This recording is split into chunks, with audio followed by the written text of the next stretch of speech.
Emily pergi berlibur di pantai bersama kedua orang tuanya, menikmati hari yang cerah dan penuh keceriaan. Mereka menghabiskan waktu dengan membangun istana pasir yang megah tawa dan keceriaan mengisi udara. Emily berlari ke arah ombak, merasakan kesegaran air laut yang menyentuh kakinya, sementara orang tuanya melihat dengan penuh kebahagiaan. Setelah bermain air, mereka duduk untuk berpiknik, berbagi makanan dan tawa di bawah sinar matahari yang hangat. Saat matahari terbenam, mereka berjalan di sepanjang pantai menikmati momen indah bersama dalam cahaya senja yang lembut.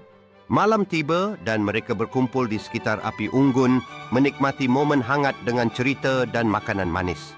Ketika pagi tiba, mereka mulai membereskan barang-barang, meninggalkan kenangan indah di pantai dengan senyuman di wajah mereka. Di dalam mobil, Emily dengan penuh semangat menceritakan petualangan mereka sambil melihat pemandangan yang berlalu. Setibanya di rumah, Emily disambut dengan kegembiraan oleh anjing kesayangannya, menandai akhir perjalanan yang menyenangkan.